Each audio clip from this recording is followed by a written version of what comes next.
हमारे जो बुजुर्गों ने शहादत देकर इस मुल्क को आज़ाद कराया है वो ये है कि आइन के मुताबिक जो दस्तूरी हक है हमको सबको हासिल है।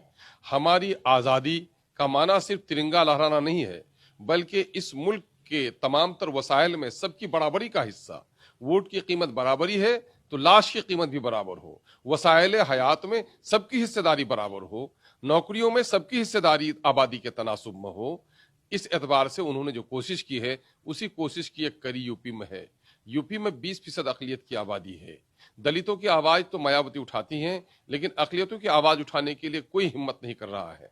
आज मॉब लिंचिंग्स हो रहे हैं, मस्जिदें तोड़ी जा रही हैं, दाढ़ियां नोची जा रही हैं, टोपियां उछाली जा रही हैं, सरे राह बेटियों की इज्जत लूटी जा रही है, दुकानें हमारी बर्बाद की जा रही हैं, लोगों को बेजा मुकदमात पर कैद में भेजा जा रहा है, नाजायज तौर पर यूएपीए का एक्ट लगाया जा रहा है, नौकरी से लोगों को बर्खास्त कराई जा रही है। ऐसे वक्त में हमारी वकालत करने वाला कोई नहीं है, तो जाहिर है कि मजलूमों की वकालत करना कार्य खैर है।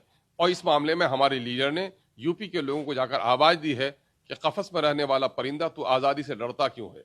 कफस में रहना गुलामी है। कब तक तू हाशिए की सियासत करेगा? अपनी ताकत का अंदाजा कर और बाहर निकल, और यकीन जान कि तूने अगर अपनी जमात को ताकत दी तो तुम्हारे ये जो बुरे दिन हैं, मसलिहत की चादर तुमने ओढ़कर सियासत की, और मसलिहत की चादर ओढ़ने के नतीजे में तुमने जो कुछ गुमान किया था उसके खिलाफ फैसला हुआ। तुमने ये गुमान किया था कि तुमको जानी माली तहफ़्फ़ुज़ मिलेगा, तुमने ये गुमान किया था कि मातहत की सियासत करके हम इज्जत की जिंदगी गुजार लेंगे। लेकिन गुजरात का हालिया वाकया ही नहीं, उससे पहले मीरठ, मलियाना, मुरादाबाद चीख चीख कर तुमको कह रहा है कि तुमने जिसका दामन पकड़ा उसी ने तुम्हारे साथ खिलवाड़ किया है।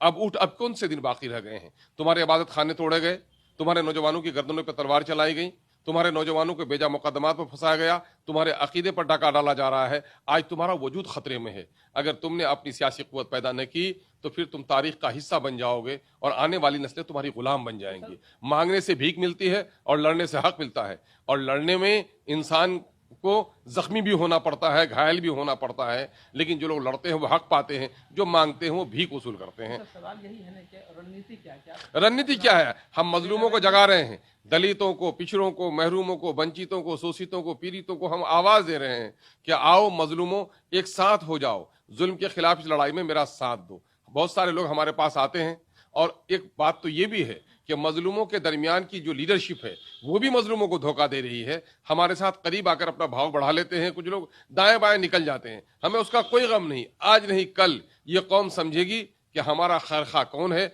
हमारा बदखा कौन है, मतलब पर सियासतदान कौन है, और अवामी मुफाद में लड़ने वाला कौन है। और यही वजह है कि हम पहले यूपी में आए थे, हमें वोट कटवा कहते थे, और खास करके अकलियत के दानिश्वरों को भी बड़ा वो था, हमारे बारे में बदगुमानी थी। लेकिन अल्हम्दुलिल्लाह आज यूपी में वो बदगुमानी दूर हुई है, हम एक्सेप्ट किए जा रहे हैं, लोग हमारी बातों को गौर से सुन रहे हैं। खौफ है, इस खौफ से हम लोगों को निकालेंगे। और कभी कहा था, काशीराम जी ने एक जुमला अच्छा कहा था कि हम लड़ेंगे, हम अपना तारुफ कराने के लिए लड़ेंगे, हम हारने के लिए लड़ेंगे।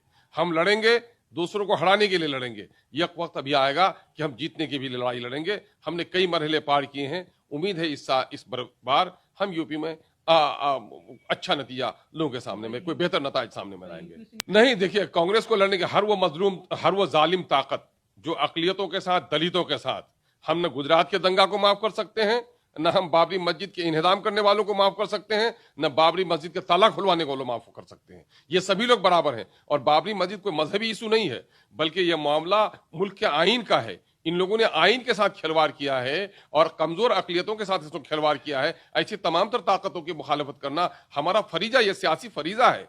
सरहदों की हिफाजत जितनी जरूरी है, उतने ही मुल्क के आइन की हिफाजत जरूरी है, उतने ही मुल्क में जो हमारी समाजी और हमारी मजहबी रवादारी है उसको बरकरार रखना भी जरूरी है। जब तक समाजी रवादारी बरकरार नहीं रहेगी, और यही हमारी जो आइन है उसकी रूह है कि ये मुल्क सबका है, ये मुल्क किसी के बाप की मिरास नहीं है। ये हिंदू, मुस्लिम, सिख, ईसाई, खुदा को मानने वाले, खुदा को नहीं मानने वाले, एक ईश्वर को मानने वाले, अनेक ईश्वर को मानने वाले, काले हों, बंगाली हों, ये सब का मुल्क है।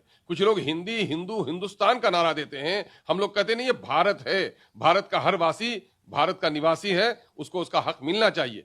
क्या मद्रास के लोगों को, क्या केरल के लोगों को, क्या तमिलनाडु के लोगों को उनकी जबान छोड़वाकर हिंदू पढ़ा दोगे, हिंदी पढ़ा दोगे?